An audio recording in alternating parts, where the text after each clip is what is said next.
Oh yeah, I was gonna say. We should open the show with this. I'm potty training my kid, and it is like it's been the most painful weekend of my entire life Oh shit. Like so far. literally. Like it's you never know how hard it is to do anything until you try to teach a kid who does not give a damn if he is pissing or pooping to piss and poop in a very specific spot. Yeah. Does not care. Does not. And it's we had the first day was great. First day was great. He went and he did his thing, and we were done. And I was like, "Yay!" And then he did it again later that day. I was like, "Yay!" And I was like, "Man, this is easy. I got this stuff." Like my wife wasn't even home. And then the next day, today, which is why I didn't see your video on your stuff, was just a nightmare. Like the kid was just like, "Oh, hey," he said, "Yay!" Every time I did this, I'm just gonna piss right here, like right in the middle of the living room, just. Psst. And he did his thing. It was like, no, don't do that. And then he's like, oh, okay, don't do it in the living room. Okay, cool. I'm gonna go shit in the kitchen. Like, this is what he's doing. Oh man, it is Daddy just. likes it when I do this. Oh, I know. He's like, yay. Oh, not in the living room. Oh, okay, cool. Yeah, I got you, Dad. No problem. I'll just go over here and do it. So yeah, it has been a very stressful day. But I am very happy to be here on Don't Get Your Hopes Up with my co-host, Joshua Allen, aka Lore. Hi. I did not shit in the kitchen. Thank you so much. You get a gummy bear. You get a gummy bear. Oh, sweet. I love gummy bears. I actually kind of hate gummy bears, to be honest. They're like the most worthless. They're not even that sweet. It's just like this thing that you can chew on for a while. I know. And eventually, once you forget that you're chewing on something, you swallow it. The payoff is not worth it. Like the only time a gummy bear is good is when you have like 7 of them you throw in there. Yeah, or like we've been spoiled by candy with hidden surprises inside of it. Like you're supposed to be like, oh, I'm gonna chew on this gummy bear for a little while, and then it's gonna have an explosion of flavor in my mouth, and it's gonna be super sour, and I'm gonna hate my life. It's gonna be awesome. But it'll be an experience. Yeah. Yeah, and then you get a piece of candy that's literally just, it's just some fucking gelatin with some sugar in it. There's no payoff. Like the only time gummy bears was delicious is when it was the prize.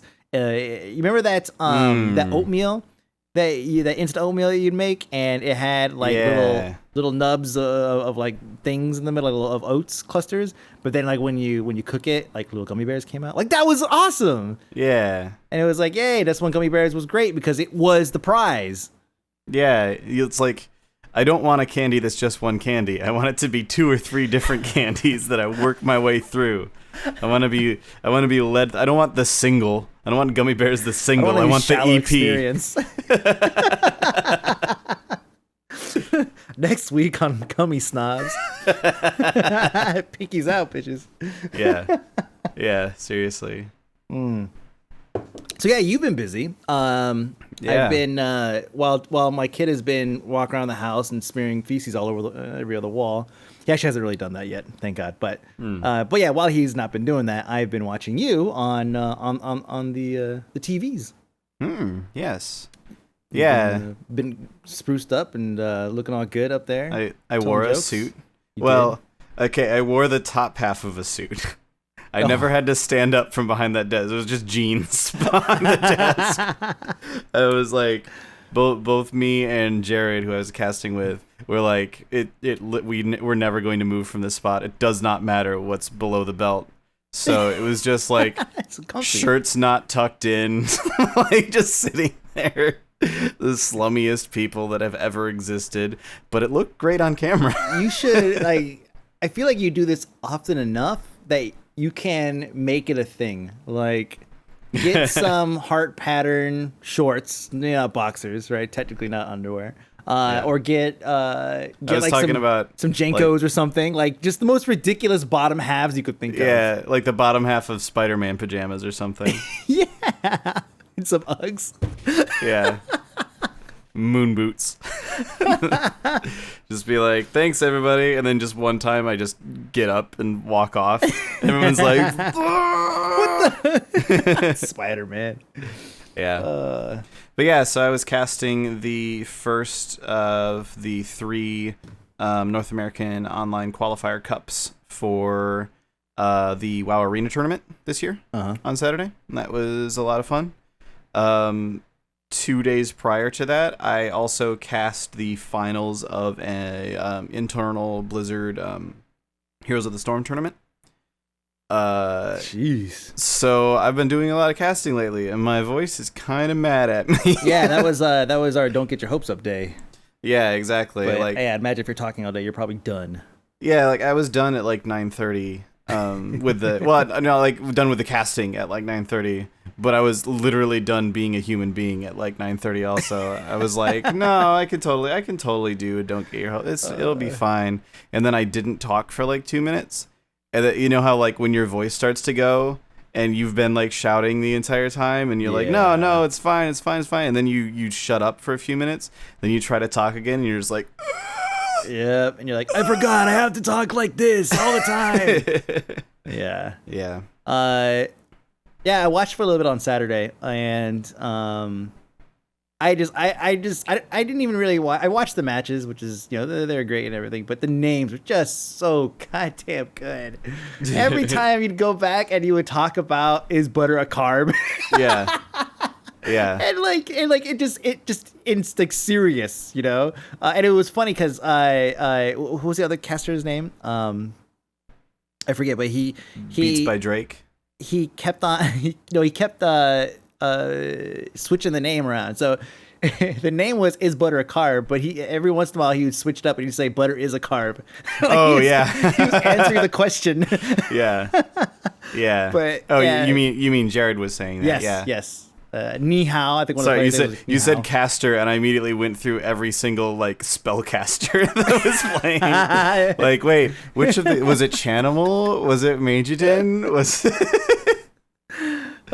yeah, it just couldn't get over the names. It's just like one of those things that we always thought was funny, but we accepted. But then, like when you see it on the big stage, you're just like, oh, those names. Yeah, well, we actually have some pretty serious like restrictions in place this year too. Like, Is Butter a Carb was kind of skirting the line on the we're going to force you to rename level of stuff. There are a lot of teams that people try to get away with. It's really super annoying actually. Like some teams decide that they're going to name themselves after players on other teams. So like in the Australia-New Zealand qualifier, there was a team called Ja, Pika, and Elite. And Jamili, Peekaboo, and Elite were on a team, I think it was Tempo Storm, playing in North America. So, like, poor Super T's and Chinglish are, like, casting that match, going, oh, and it looks like Ja, Pika, and Elite are in a lot of trouble right now. And in the chat room, people are like, none of them are even playing.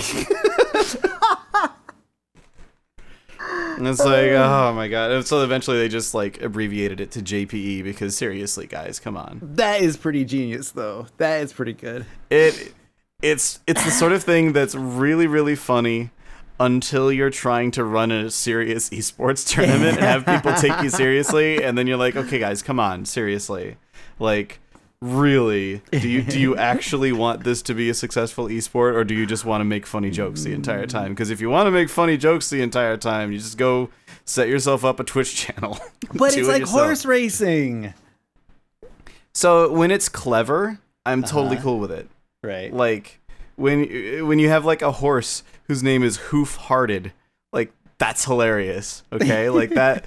Okay, yeah, cool. That's fine. When you just name your team Bang Bang All Over You, that's like, okay, come on, guys. This is just stupid. Yeah, like you can't. Yeah, I get it. You can't just say something offensive. Yeah, it doesn't work in any other sport. Can't have the New York Kaepernicks or something like that. Like it does not work. So it's funny. The New York Californias. Yeah, that'll go over well. The Texas, I don't know, black people or something. Like, no, this isn't okay. Serious esport, guys. Serious. Seriously. Well, and like it is sort of a frustrating thing about esports in general is that it's still such like online broadcasting is a super young industry, and esports is a super young sect of that super young industry. Mm-hmm. Like, it's basically run, like, we're talking about so if you look at, like, the NFL, for example, or Major League Baseball, or pretty much any heavily televised sport, all those guys are, like, 30 to 40 years old.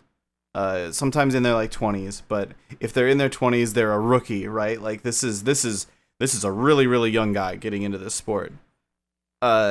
We had 2 people playing on Saturday that were 15 years old. And that is not uncommon at all in esports. No, it's not. It happened actually at Evo. A kid was like 11 or 12. I'm sure he gets younger with every article that comes out, but yeah, and he got his ass beat pretty badly. But still, it was like, yeah, you're right. Like these are youngsters. And sometimes you have them like Losira, when he started in StarCraft 2, was like 10 or 11, I want to say, and he was beating like serious GSL champions. Like, he was ridiculously good. And you're like, okay, so these kids are really, really good at these games. It's really fun to watch them be really good at these games. But they're also 12 years old. So, like, you'll have someone who named themselves... Like, there was a StarCraft 2 pro gamer for a little while whose name was Boong Boong, which is apparently an alliteration of what Korean people use to describe the noise a fart makes.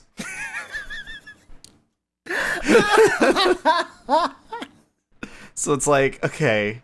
And then you could just tell, like, you're watching Tasteless and Artosis, like, casting this guy. Like, oh, and Boong Boong, he's gonna... like, they just want to just flip the table right there and be like, come on, guys, seriously? All right, yeah, I get it. It's definitely super funny, and like, we get all these team names in that we'll like look at them and we'll giggle and we'll go, we have to rename that. It's like anything that you laugh too hard at, like exactly. it's gonna get renamed. Yeah. So there was a team named Thrall's Balls that I don't think we made rename. I mean, Hell's Bells. It works. Yeah. So how long do you?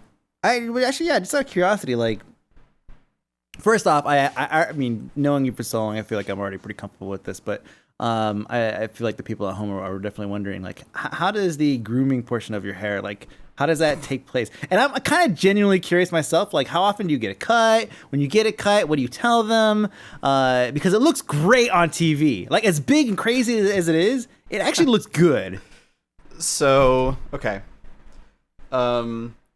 Soul Glow? Like, what is it? Since I moved to California, I've had it cut once. Wow. And all that I had her do was take like an inch off of the ends to get rid of the frayed bits. Right. Yeah. The split ends, they call that, but yeah. Yeah, whatever. The parts that don't look as nice. My bangs, I will typically, like, when I'm doing my hair in the morning, which, by the way, the process of doing my hair is I either take a shower and it's all wet that way, or if I'm like in a big hurry and I'm like, I showered a week ago, I'm totally fine. No, like if I'm in a big hurry and I can't like take the time to do like a full, shampoo and run conditioner through my hair or whatever, like literally like, oh shit, I'm already late for work, I need to go out the door, then I'll just basically stick my head under the shower head for a second. Like, I'll turn on the shower and I'll just stick my head in there for a second. Okay. So that it soaks all the way through. And then I put a little bit of gel in it, which is, I use a product by Avita called Be Curly Curl Enhancer. Wow. Yeah. Because it's literally the only one I've ever tried that didn't turn it into a sticky mess. And that's it. That's how I take care of my hair in the morning. Okay. And every once in a while, I will be doing that, and I'll have like bits in the front that are dangling down in front of my eyes and like getting in my eyes and stuff. And so I'll just grab some scissors and chop that bit. Like, that's... Wow, no mercy. Yeah. I'm like, well, I've had enough of you, snip. Oh, man. And that's it. I can't do that anymore because it's like, if I snip that, then it'll never grow back. And if I keep doing that, it'll just continue moving back. Yeah. So that's it. That's how I deal with my hair. Wow, that's surprisingly simple. Yeah, it's because like people always ask me like, how do you get your hair to look like that? And I'm like, how do I get it to look like anything else? Please tell me. This is what my hair does. I feel like you could like pull it back and make a pretty sick ponytail. I'm getting to the point where I can do that. The problem that I've had doing that in the past is I end up looking like Michael Jackson. Oh, that's weird. Like literally, I look like Michael Jackson with a goatee. I could say that I look like a white Michael Jackson, but but that's too many jokes. Yeah, no, yeah, exactly. We're going too far with this one. No, like it's kind of weird. I'll show you sometime. Yeah. Next time I'm in town, I'll play with your hair. Yeah. Well, good. Okay, so the question that I had was, you and I having done shows for so long, like, there's a lot of prep for some of these things. Sometimes it's just as simple as having topics to talk about. Like, for example, for this show, like we basically spend like 5-10 minutes for the show, and we just we have a link dump where we just throw things in that we want to talk about, and that's pretty much it. With Legendary, there was a lot of there was like a mix of scripting, and then of course it was all freeform. The scripting was mostly for like Gary, the host. And then the rest of us basically freeformed it. But still, it was like 2 pages worth of notes by the end of the day. When you're going to cast a live event where there's like a ton of names, there's a ton of team names, of course. And then, of course, there's the brackets, like what they've been doing, what they've been up to. And then, of course, like the actual builds and the composition of those teams. You obviously know the competitions when you, the compositions when you see them, like what they, who they are. But like, what about the builds? Like, how do you track all that with, 8 teams coming in? So basically, this is where I start gushing about how amazing GCD TV is. I mentioned it a few times in the broadcast and also on Twitter that, oh my god, GCD TV. But seriously, those guys put... So basically, at BlizzCons in the past... because I haven't, but prior to BlizzCon, I had never cast. Prior to BlizzCon 2013, I had never cast WoW Arenas. Right. I'd obviously watched a lot of WoW Arenas, and I've obviously played the game for ages. And played. You used to cast on your own. I remember. Yeah, I did a lot of like Brawlers Guild casting, Mm-hmm. and I did a lot of StarCraft casting and some League of Legends casting. Yep. And a little bit of some other game I don't remember off the top of my head right now. But a lot of that was like on your own, like you're just kind of there, yeah. like I'm gonna fire up a stream, yeah. Yeah, and it like solo casting and casting with somebody that's very, very different. But going into BlizzCon 2013, the first match that I cast there was the first WoW Arena match that I had ever cast. Whoa. And that was terrifying. Like, I'm up on stage in front of all these people. I'm being broadcast on like DirecTV. And this is the first time I've ever done this in my entire life. Fortunately, I was there with Azael, who could completely carry anybody. He could carry you through WoW Arena casting. Whoa! Like flashy lights from that guy. Yeah. But yeah, so like it's always just sort of been like, if you're a good WoW Arena caster, the only way to do that is to play a ton of WoW, watch a ton of WoW, and know everyone. Yeah. And I've obviously played a ton of WoW. I spent a lot of time watching a ton of WoW, especially leading up to that event. But I didn't really know anybody. Like, I didn't know any of the players super well. I hadn't played with any of them myself ever, which compared to the other people who were casting, like, they all knew each other. So I'm like, okay, going into this, I don't really know anything about these players. I've watched Thugonomics stream a bunch. I've watched Talbodar's streams when he does that every once in a while, but I don't really know much about these players as people.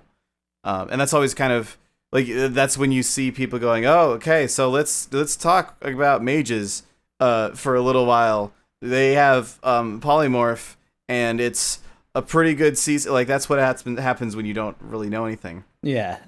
And so GCD TV, what they did for this qualifier, it's amazing, is they, as well as Olivia, actually put a lot of effort into this also, is they actually have, they gave us like info packets on every single team that was like, this is what this team's name is. This is the players on this team. This is how many times they've been Gladiator. Oh, this is all of the characters that they play. This is a list of different anecdotes about. This is their least favorite comp to play against. This is like, and it was just so much info that we were able to sit there and go through all of this. So we're like, oh my god, this is incredible. Like, I will never not have something to talk about on this broadcast. Like, we cut to a break a couple times, and that was literally just because we needed to stop talking for our own voices, which is usually the opposite of the problem. Usually the problem is we're running out of things to say. So that was absolutely amazing. Just the sheer amount of effort that they went into to prepare all this information for us. And like, it's the sort of effort that pays off. Like now that that's been done once, like now I know a ton of info about all of these teams. That next time this rolls around, we don't have to put that nearly that much effort back into it again to find out what's going on with all these teams, because now I know a lot of it. So this. I know Olivia has moved to kind of a behind the scenes type thing. She obviously still tweets and stuff like that, but she's not like on camera for anything. Right. I will say that this sounds so much like her, and I am extremely envious that you get to work with her on that on that level. Having obviously worked with her for a long period of time, I feel not just at Zam, but prior to that, like she is so incredibly thorough. She will make you look dumb. With like, you're like, yeah, I'll take a couple notes on things. You'll have like, 6 words on a sheet, and that's kind of what you got. And she'll have like this complete perfect outline of everything you know. You're like, wow, I didn't even think about like this, and breaking that out like that. And so that's amazing. Like, there's so much behind the scenes stuff that happens, but I didn't know that you got info packets, man. That's amazing. Yeah, I am so impressed with, especially like since she has not run esports events prior to this. Yeah. Like just how thorough she's been with absolutely, it's amazing. She's like, super thorough. She's so thorough, and it's so like my job is easy now at this point. Like all I really ever have, like I write a couple of blogs sometimes, like the esports related blogs that go out on the World of Warcraft website. I'm typically the one that's actually writing those. But every time I put one of those together, I'm just like, hey, Olivia, what is all of these? And she'll be like, well, this and this and this and this and this and this and this. And I'm like, okay, I'm going to have to ask you 5 times what the answer to those questions are again, because you've given me this information so succinctly that I literally could not process this. Wait a minute, let me prepare my recorder. Yeah, seriously. No, it's... so it's. I mean, it sounds like now turned into the gushing about Olivia in GCD TV show. But seriously, yeah, Olivia. But no, it sounds like. So yeah, I was definitely curious more for myself, because watching the stream, like you guys definitely had it together, and I know you don't cast full time. Like you just kind of cast whenever they need you to cast, and it's not like you're casting every day or every other day or in your off time. So I knew that there had to be something else, because it wasn't like. You weren't being carried during that stream. Like you guys were both equals, and you guys both had shit to say. And so I was genuinely curious, like how from a production standpoint, that's the kind of stuff comes together. So that's very interesting. Yeah, I've been trying to keep up with, because I know that since the first 2 times that I cast were at BlizzCons, and not great. I've been like, okay, I need to work on my casting. Unfortunately, there's lots more WoW tournaments now. Since 6.0 added the spectator mode and basically the ability for people that aren't Blizzard to run WoW tournaments. So I've been trying to cast a lot more often.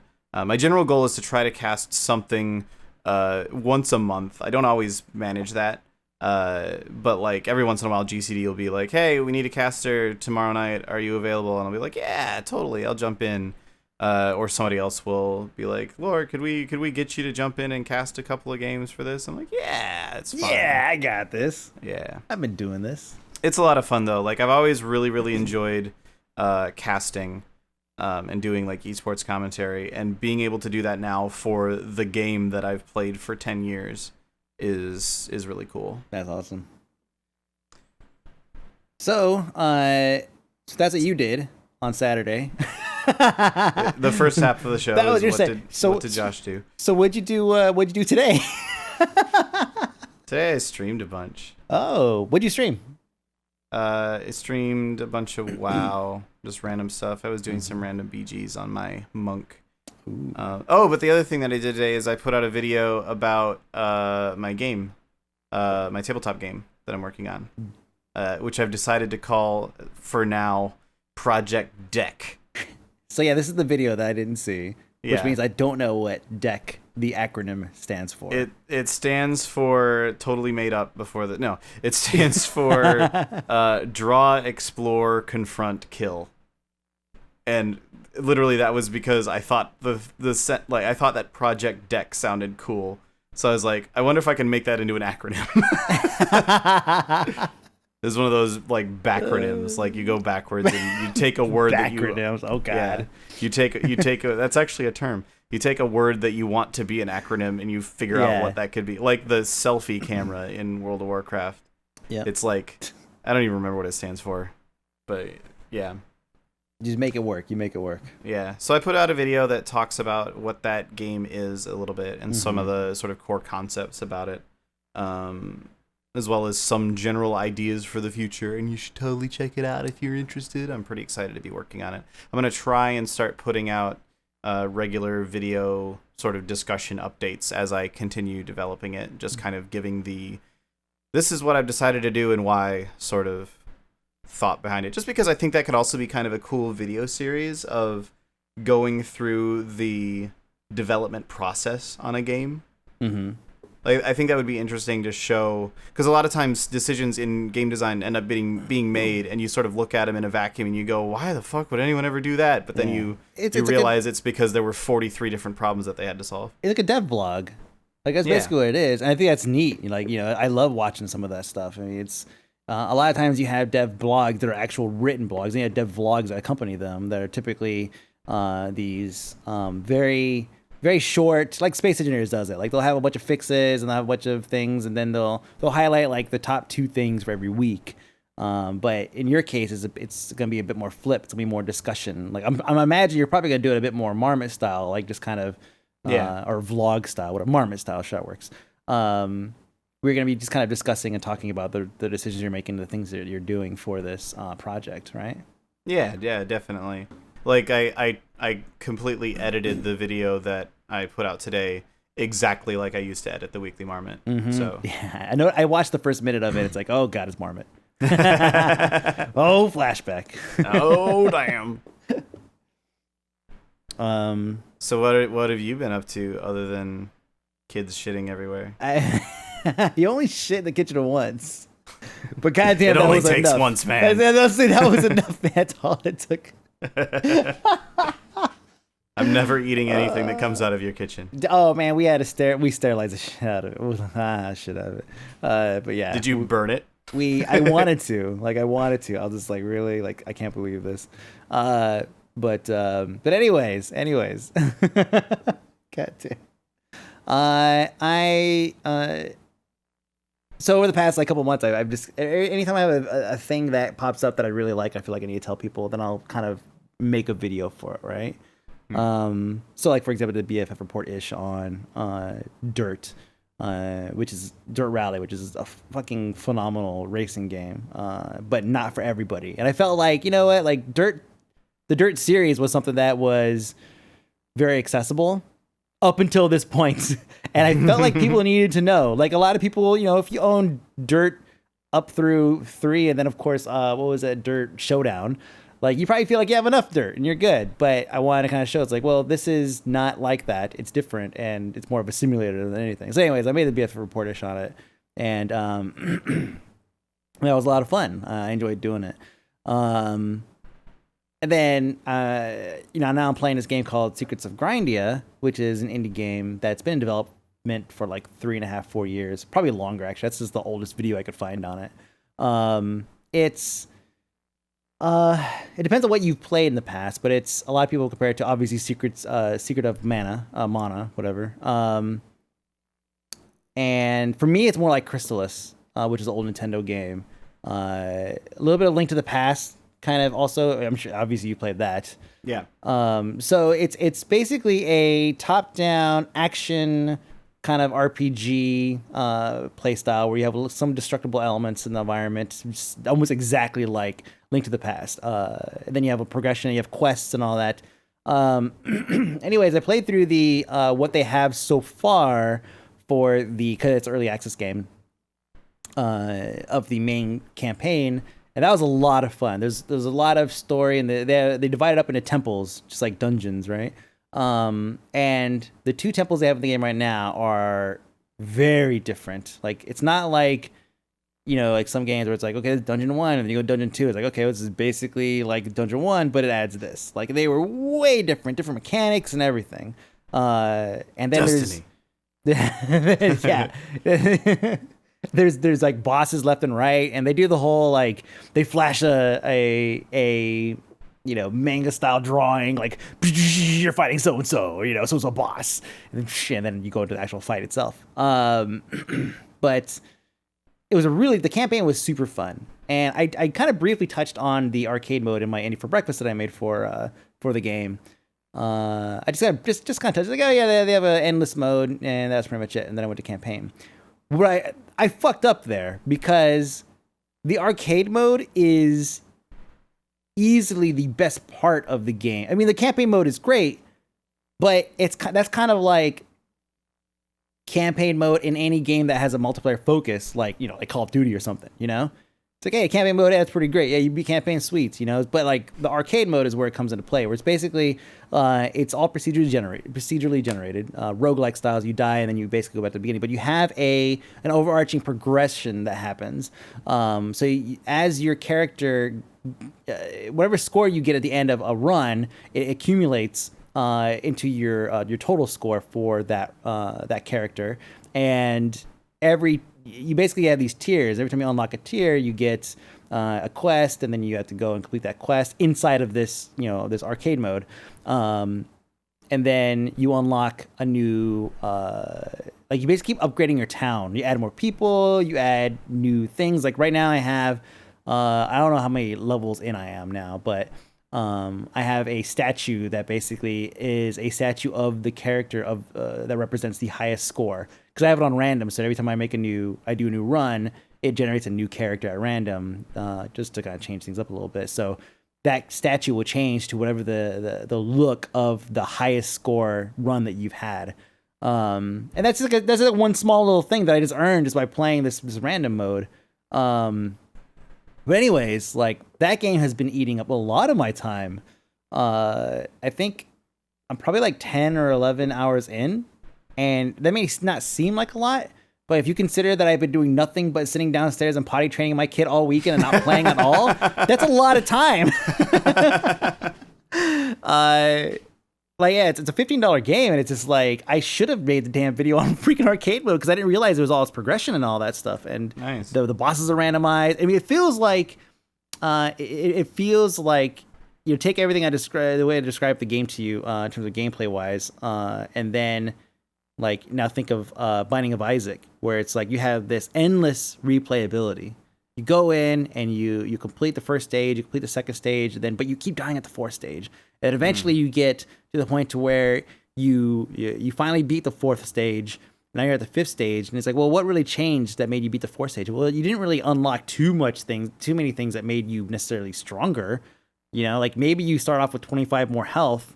So instead of 100 health, you got 125 more health, but like you just got better. You tried different skill build outs. So instead of maybe going for something like melee, you decided to go for something a bit more caster focused or something. And so there's like all these crazy things you could do. And it just really made this endless mode amazing. So yeah, anyways, that has been like just eating up all my time right now. I'll probably have to make another video on it to be like, hey, so by the way. But yeah, that's pretty much what I've been doing for the most part. Nice. That's it, man. Nice. And working, of course. Have you checked out Rocket League yet? I've spent more time watching. It's a very fun game to watch. It definitely is. And it's funny. Initially, I was turned off by it only because it was total hipster, right? Like I used to play a game called Death Ball. It was a mod for Unreal Tournament 2K3 and 2K4. And it was sick. Like, it was so good. And I was upset for the longest time. I told you about it, actually, I think once. I was like, I was like, hey, yeah, like check out this game, this mod or whatever, and you were not interested in it, but which is fine. But it was basically the way it works is you had a it was almost exactly same field setup, like simple. Here's a goal. You have a goalie, right? The person who is assigned the goalie role, he has a couple more abilities than the players on the field. In Death Ball, you were able to hold the ball for a limited amount of time, but other players could use their piston gun. I forget what it's called, piston cannon or whatever, to like push you around and stuff like that. So you get a boost from one of your like teammates to help push you closer. Then you could basically fire off the ball and somebody could ricochet it and all that. And if for the most part, besides holding the ball, Rocket League is pretty much Death Ball. And so for me, I was like, I already played this game 10 years ago. But it's stupidly fun to watch. So good to watch. It's really, really fun to watch. And then you try to play it and you realize, holy crap. So you see like all these different clips on the internet of look at this crazy goal in Rocket League, and you're like, oh, that's kind of funny. That car bumped into the ball and then it went into the goal. That's pretty cool. And then you try to actually play Rocket League, and you're like, how do they ever actually even touch the ball? How are these people doing this? And you realize that those clips you're seeing, it's kind of like watching a skateboarding or surfing highlight reel. Mm-hmm. Like you'll watch this like. You'll watch one of those skateboard videos, and these dudes are doing all these awesome tricks and everything. They're flipping all their skateboards flying around all over the place, and you're like, man, these guys are so good at this game, or so good at skateboarding. And then you find out that was the one time they actually landed that trick out of the 500 times they tried it.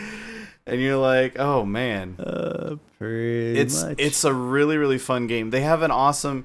They've played directly into my constant need to be unlocking something extremely well. In that there is a ton of shit you can unlock in that game. Like you can unlock decals, you can unlock all the customization and everything. Like little hats to put on your car. Like I have a little sombrero on my car because why not? You can unlock different cars. You can unlock different like antenna topper things, different wheels, different like boost colors behind you. There's a ton of different stuff to unlock, and you unlock something every time you finish a game, regardless of whether you win or lose. You unlock something, and it's really cool the way it works out. Because I've been playing the rated version of it. I've played a bunch of the unrated games. And I was like, this game is fun, but none of my teammates have any idea how to play this game. I'm way better than my teammates. And then, so I was like, I should play the rated mode so that I can get my rating up. And then I'll play with teammates that know what they're doing.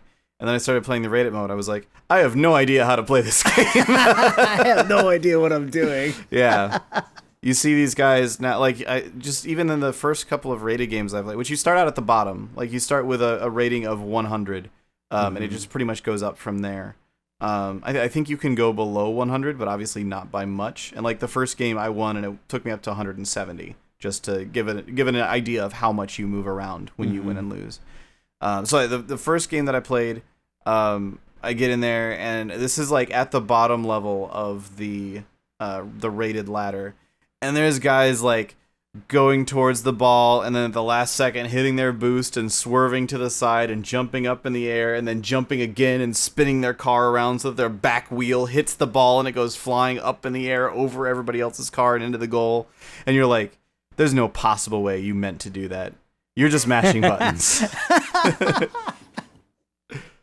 But no, the game is a lot of fun. It really is an awful lot of fun. It's actually free on PS4 right now too. With PS Plus. PS Plus, yeah, I'll have to go do that. Thank you for reminding me. Yeah, you should definitely grab it. And it's really cool too because they have an in-game chat feature even on the PS4. And you can actually like pull up even in the middle of a match. You can pull up a keyboard and type something out if you really want to.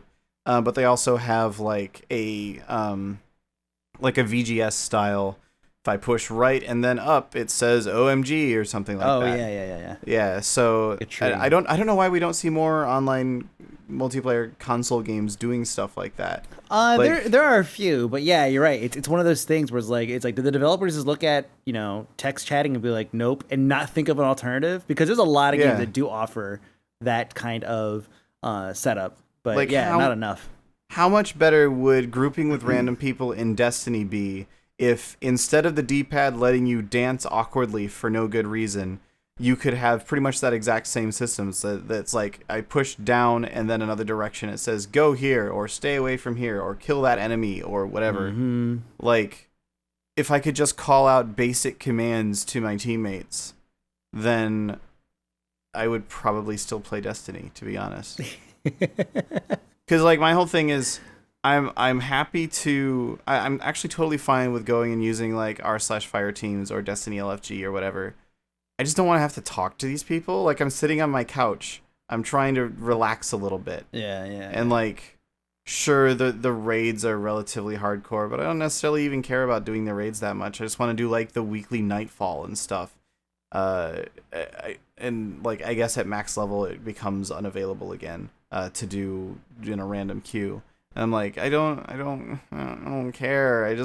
All I want to do is just like at what point ever in a strike do you ever really need to go into a key description of what everything is? You don't. Mm-hmm. You just say go there. And okay, good. That's it. Done. That's my rant about how Destiny's multiplayer is actually garbage.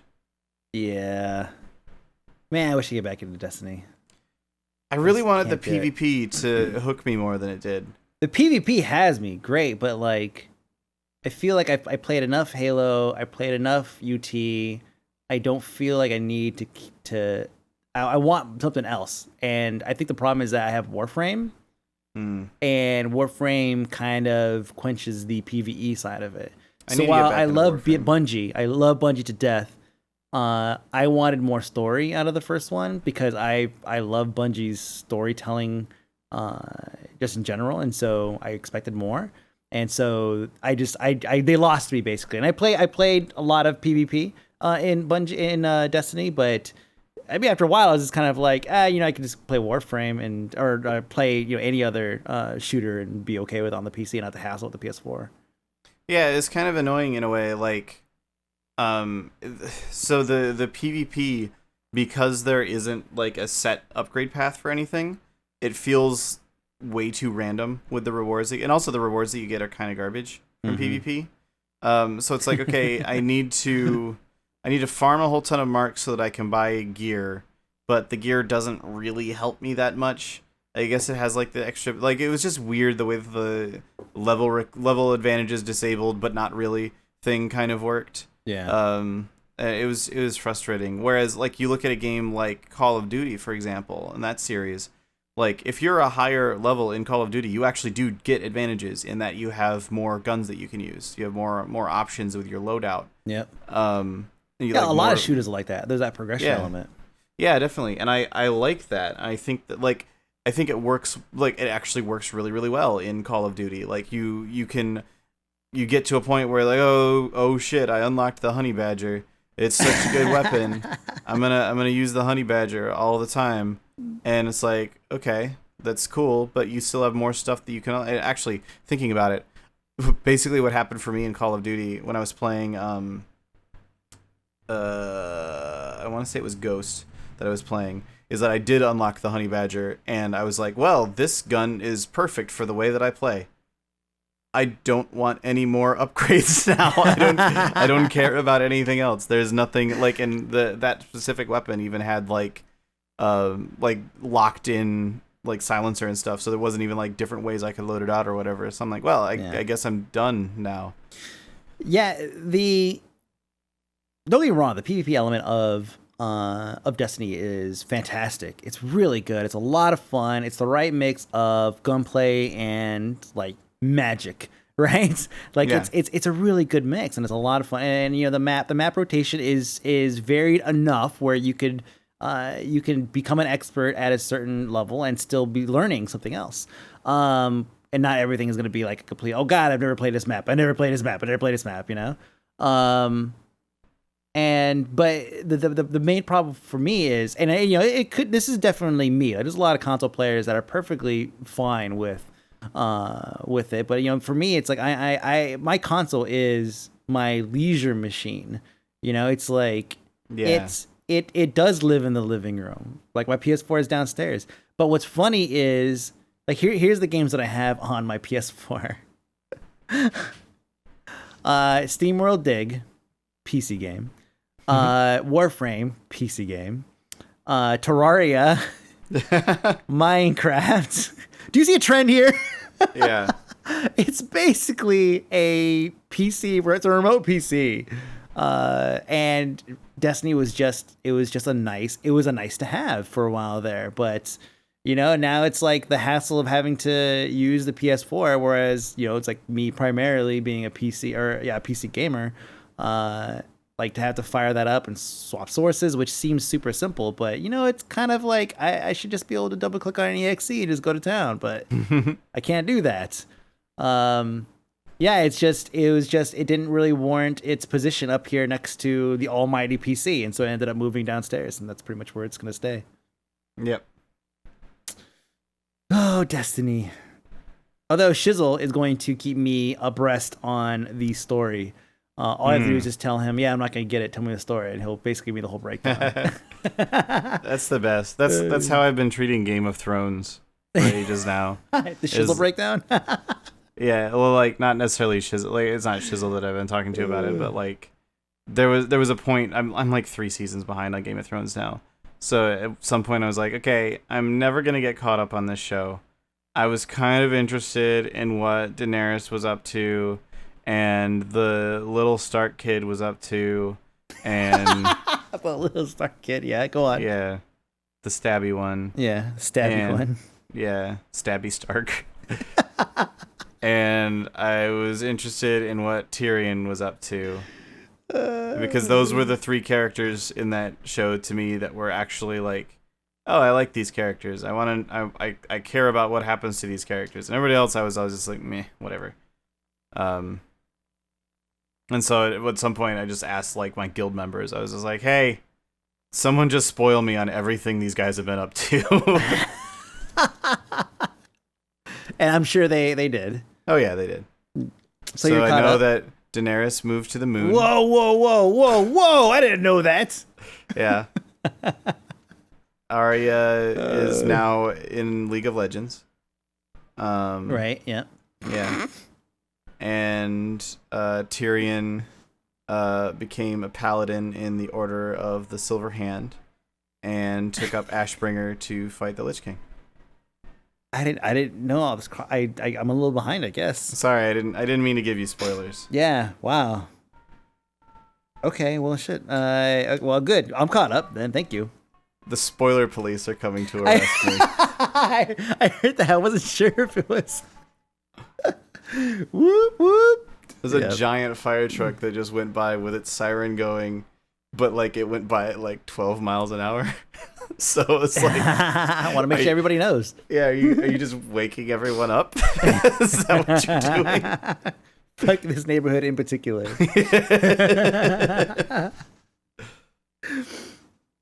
Oh man.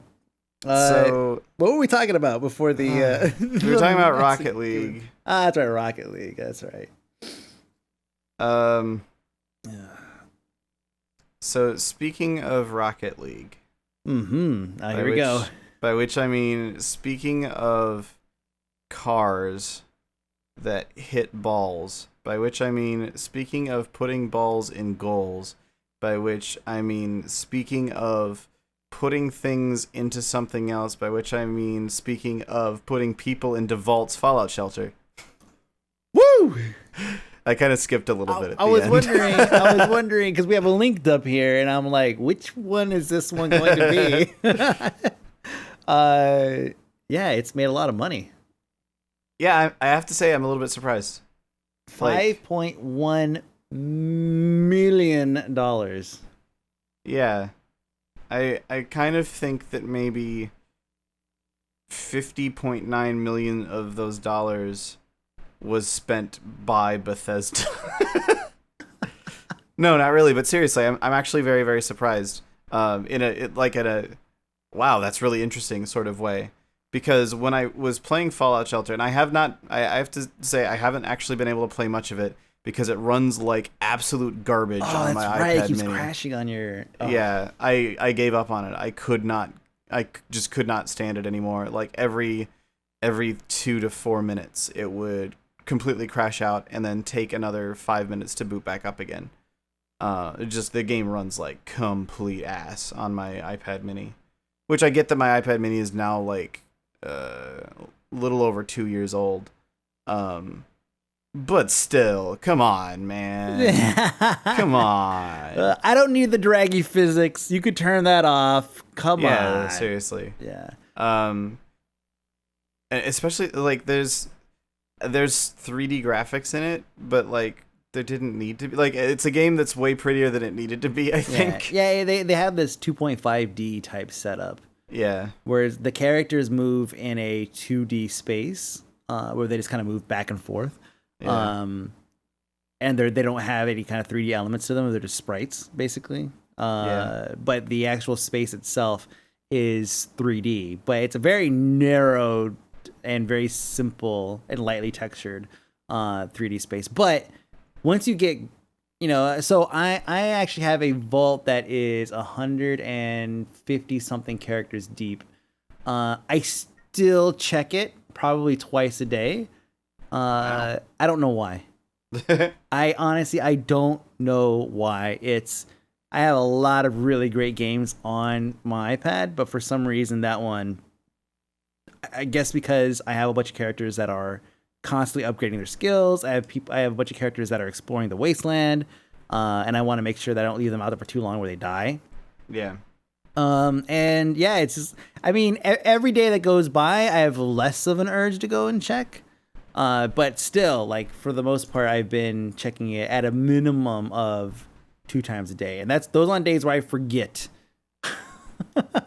So it's, I know how much money I spent on the game. I've spent $50 on the game.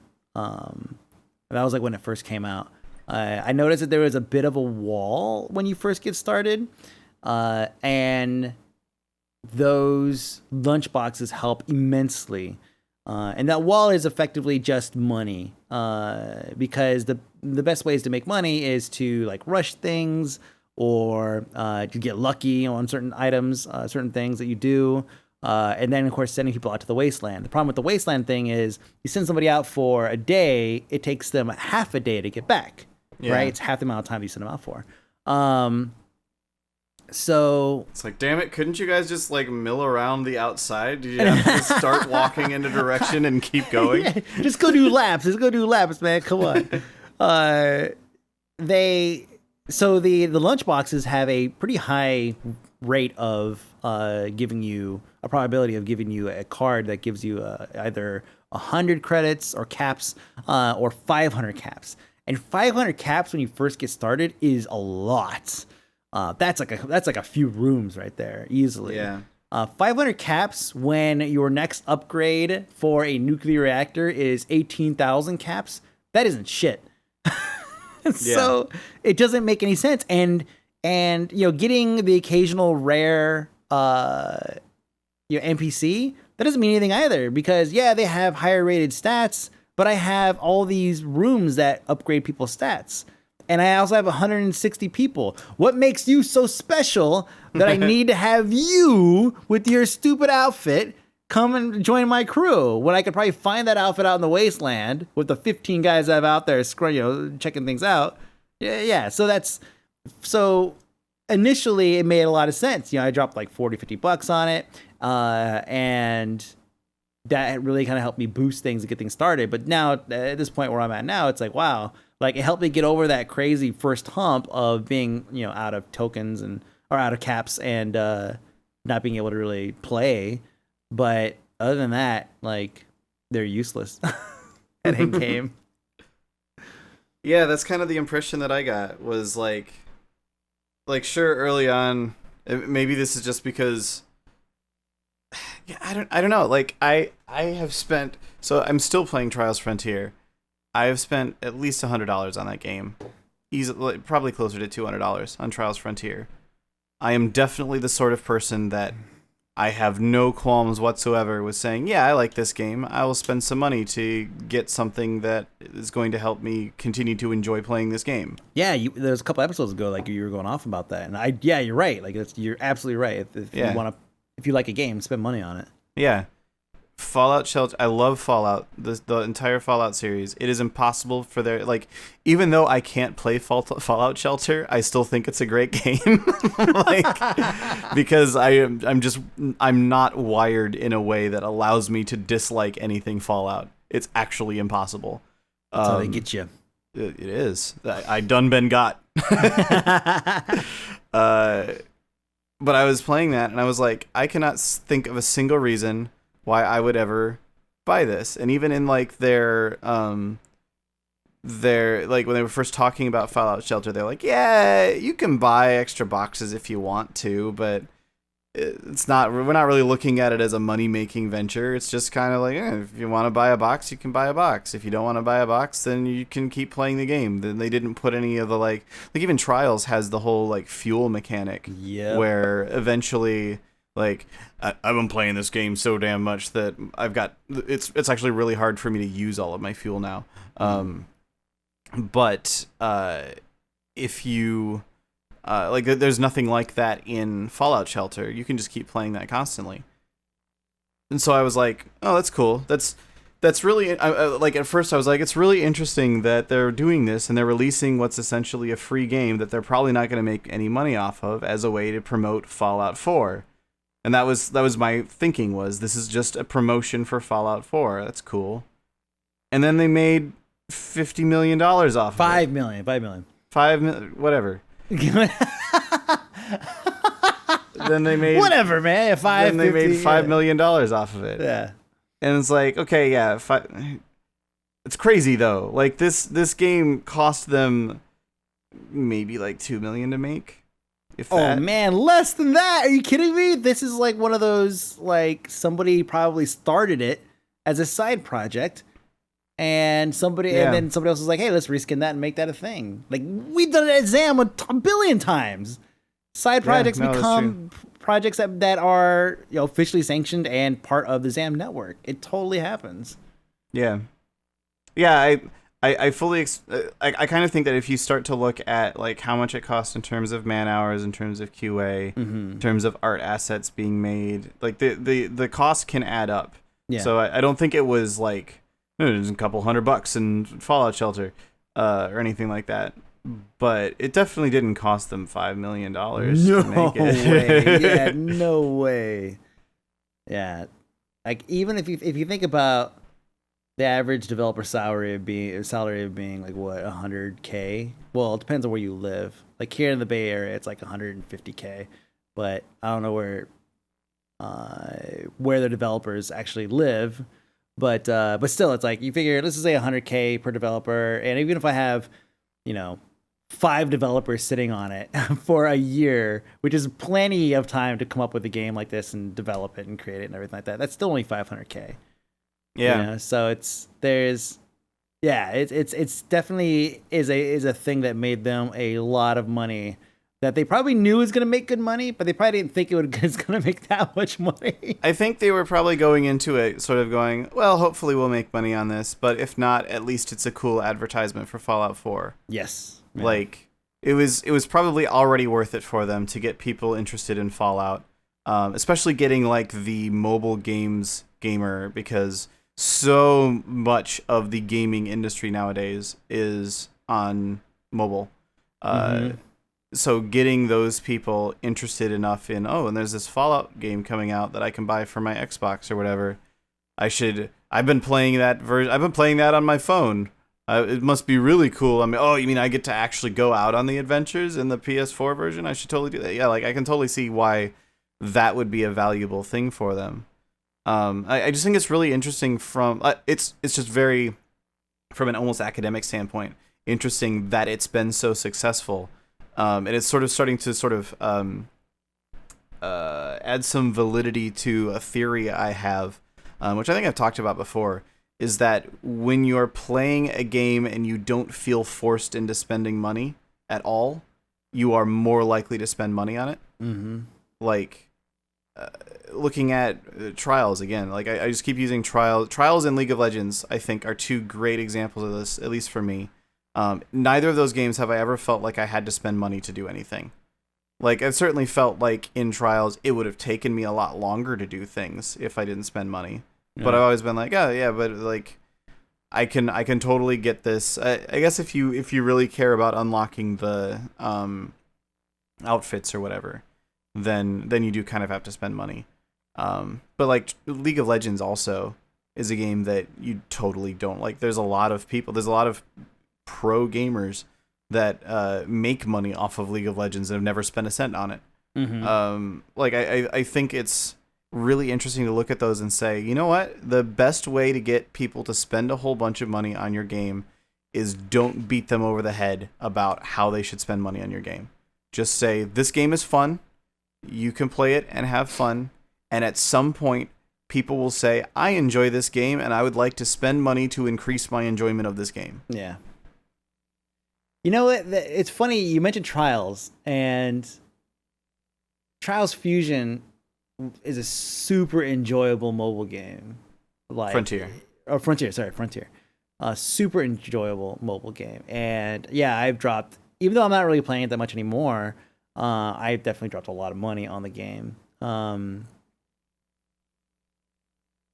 But you're right, like the whole, like, if this game doesn't tell you to, or force you to buy stuff, then you'll probably be more likely to buy whatever it is that they have. As long as it serves some kind of purpose. A lot of times it's cosmetic or whatever. Trials Fusion, that's a game that I'm having a very difficult time buying DLC for. And the reason why, they have the Awesome Level Max DLC, which is basically the cat riding the unicorn. Is that actually out now? Yeah, it's out.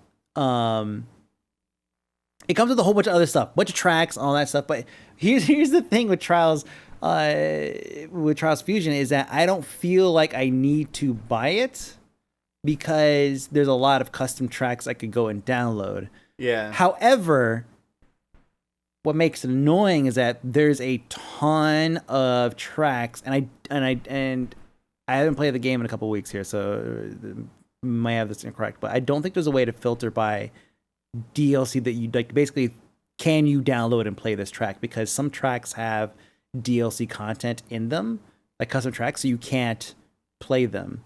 And so what ends up happening is I'm in this game and it's like I have all these tracks I can download, but at the same time it's like there's a bunch I can't download because I don't have one of like 3 DLCs, and I'm just kind of like, whatever. Like I'll go back and play Trials Evolution and I'll be perfectly happy with that because I have all the DLCs for it. And it's just like it kills me a little bit because I love Trials. And Trials Fusion, a good game, definitely in its own right. It's definitely a good game. I don't like that. It's like I already bought all these DLCs for Trials Evolution. I don't really feel like I need to buy DLCs, like all these other DLCs, to catch up on Fusion, just to play all these custom tracks when there's a million tracks on Evolution right now.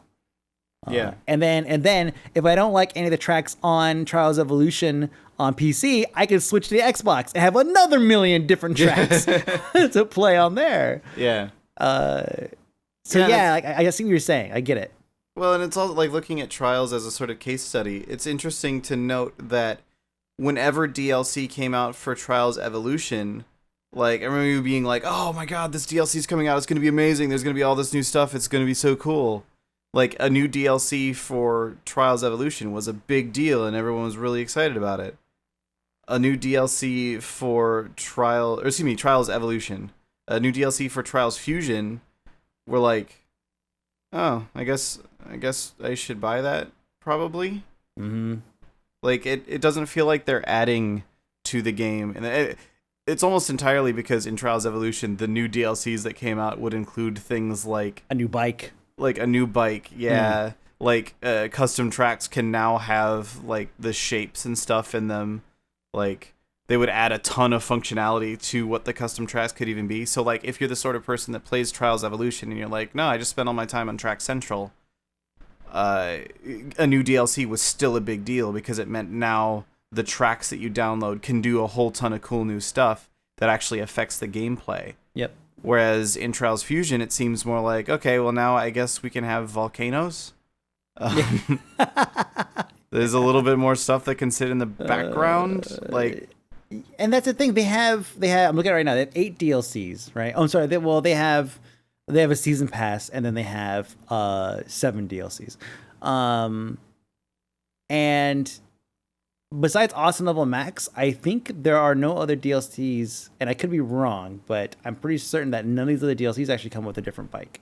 And that was the thing with Evolution. You know, they had a couple of DLCs, and I want to say, obviously the BMX came with one. Yeah. Let's see, what are the other ones? The Gecko. Here? Yeah, the Gecko, and that thing was great because it completely changed the dynamic of gameplay. Like it was way different than anything else. And then I think there was something else. Something else was added in another DLC maybe, but the thing is like I felt like there was value there, and I don't see value in buying tracks, but I also don't like that I have to buy certain DLCs in order to do things in Fusion when Evolution was a perfectly good game. Yeah. I could just keep playing that. Yeah, Fusion did have the DLC that added the donkey, which for people like you and me, was that a paying DLC? I don't think so. I don't remember if it was a paying DLC. No, I think that was a free DLC because as far as I know, I haven't. Yeah, but just the fact that was DLC to begin with. Yeah, exactly. Like I was just gonna say, like to people like you and me, that's like, oh, they've added. There's a DLC that adds tracks, like the ability for there to be tracks. Yeah. Oh man. It reminds me though. They added a mission. So right now in Trials Frontier, which is a good Trials game. They added not that Fusion's bad, it's just not as good as Frontier. But they've got this new update for it where it has this whole like Mission Impossible thing. They've got like this cross promotion with the Mission Impossible movie going on, and you can earn like an agent bike in some new tracks and stuff. You should definitely check it out. It's actually pretty cool the way it works out. So the actual event is that you have these like targets, these Mission Impossible like syndicate targets on the world map, and you go and you race this track and you race it on this special bike. And as you're sitting there and the timer is counting down, there are 3 agents that start the track like before you. Like one starts on 3, another one starts on 2, another one starts on 1, and then you go. And your goal is to pass as many of them as possible, so you have a higher chance of from the loot wheel at the end, getting the blueprint part so that you can eventually unlock the agent bike that you're riding the entire time. Wow. So it's a pretty cool little mechanic the way that it works out. Yeah. And it adds a lot of... One thing that Trials Frontier does really, really well with reusing their tracks is having you do them on different bikes really changes the way that you have to approach the entire track. But the other thing that update added was this little mission that you get to actually ride the donkey on a few tracks. Just as like a teaser of, by the way, really though, you want to unlock the donkey. And I'm slowly working my way towards it. I'm like a third of the way to unlocking it. And it is like you sort of think like getting used to the donkey when you've got like triggers and you can manually like get really, really familiar with how much power you need to put into it to avoid flipping yourself all over the place. You kind of think there's no way that they could properly recreate that on a mobile device. Yeah. And they did a damn good job. Like you really have to be careful with like not just gunning it entirely. Like you have to kind of tap the accelerator a little bit to get started. You've got to lean forward before you push down the accelerator at all. And it just flips all over the place. It's really, really fun. So that's sort of made me go, all right, Trials, I guess I'll continue playing you forever. Forever, exactly. Yeah. I'm honestly close to just spending I just bought a bundle that gave me like 600 gems because I hate money. 600 gems. Yeah. How much? It's like How much is that? It was like a $20 bundle that gives 600 gems and a bunch of like their bundles are actually pretty effective. It gave me an outfit and a like a spray can, like a paint option, and a bunch of gold and a bunch of gems. So what I will say is, when I decided I was done spending money on Frontier, I ran out of gems, and then I was like, you know what? I'm just gonna not spend gems, because I was not being frugal at all. I was like, it's like, oh, to get what I wanted on this stupid thing, I could take 30 seconds to rerun the course line, reroll, respin, spend a gem, spend 2 gems, spend 7 gems. I didn't care. I was like, oh, I want that. And I think I sent you a picture one time. I was like, what the fuck, right? It was like, the wheel was like 3/4 or more of the item I needed, and I still wasn't getting it, and I kept spending gems, and the game was just laughing at me spending gems. But at the time, I had like hundreds. I didn't really care. But I eventually ran out, and then I decided I'm not going to spend any. And I just started playing and just allowing the gems to accumulate. And I actually got up, with consistent daily play, I got up to about 100 gems pretty quick. Like, it didn't take that long. I was impressed, because a lot of times those things are much more difficult to earn. But again, it was just like, get on, do a handful of tracks and little missions here and there, just to eat through your fuel and then go to sleep. And that's what I was doing, like, basically every night. And then before I knew it, within like a week, so 7 full tanks worth, I had like 50 gems, and it was like, whoa, that was super easy. Okay, and I just kept doing it. I just didn't spend it. I just kept earning more and more gems, and it was and it was good. Like, so it made me feel like, you know what, like that's pretty good balance, because 100 gems goes a long way when you need to re-roll, or you need to maybe spend 3 to 10 gems on a blueprint or on an upgrade or something, because you don't have enough parts. Like, that stuff goes a long way. So that was that. I mean, now we're gushing about Frontier, but like that, it's like it just really plays into Frontier being such a good, well-rounded game for both paying and for. I mean, $20 for 600 gems. Like, 600 gems sounds like a lot, especially if you play other games that have an RMC, right? Yeah. But yeah, that stuff goes a long way for $20. Like, that's a pretty good deal. Yeah, definitely. And it's like $20. You get 600 gems as an afterthought. Like, there's other stuff that you get with it. So. Yeah, exactly. And it's all cosmetic, but it's cool. Yeah. Yeah. Yeah, it's a good game. Yep. So what do you got planned this week? It's I know it's an odd time for us to do the show, but Yeah, my plans for this week are do a whole lot of work. Yeah, I have a lot of work to do. That sounds like a whole lot of fun. Yeah. What games are you plan on playing? I'm playing a ton of WoW right now. Mm-hmm. I haven't really slowed down on the playing WoW, but like, it's now that 6.2 is out, I have like alts that I'm playing again. I'm playing Rocket League. Playing Frontier.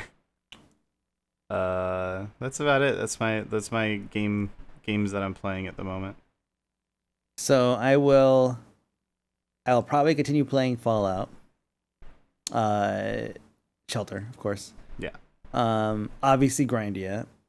I'll probably bring out another video like tomorrow night or something like that, or maybe even later tonight. I don't know. Depends on how long this vodka tonic lasts. So I have a test that I want to do in Fallout Shelter.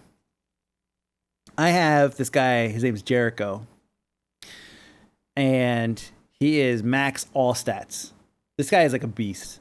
I have a few characters that are like max all stats, but they all have like first and last names, right? This guy's name is just Jericho. I haven't renamed anybody. I just leave it vanilla. I just let it go.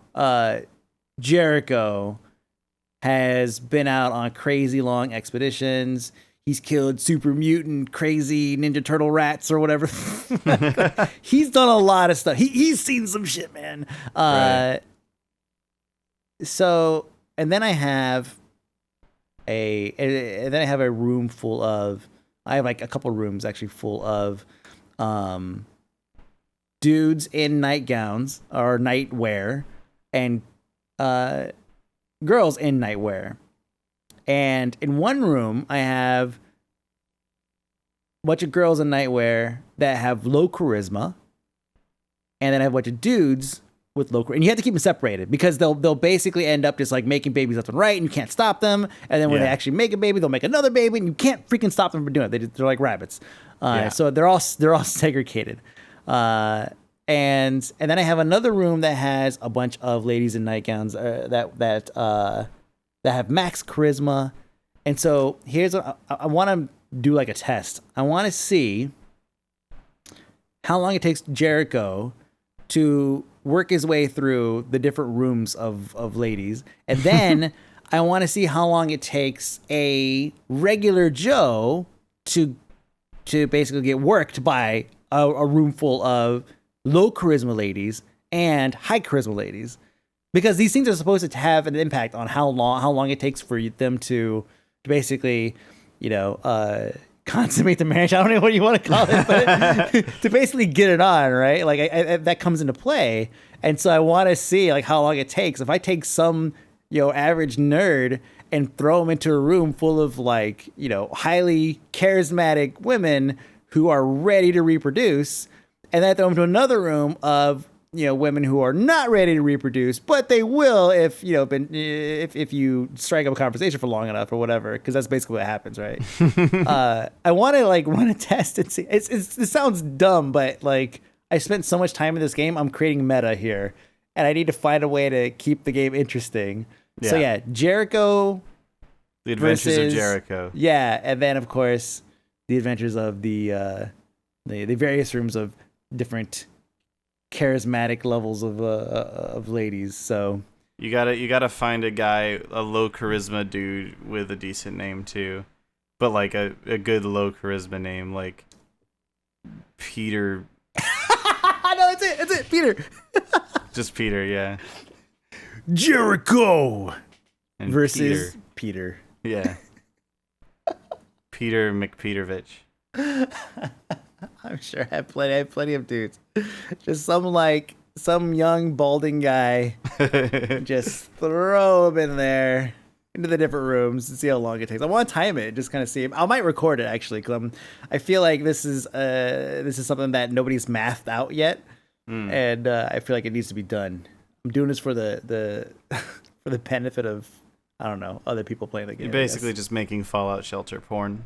Yeah, but pretty much. But here's the thing that sucks is that I want to do this and I'm going to do it, but it's going to skyrocket my, I have to actually prepare for it. So I have to make like extra rooms for like food production, because my population is going to just explode because of all of this stuff that's going on, all this baby making.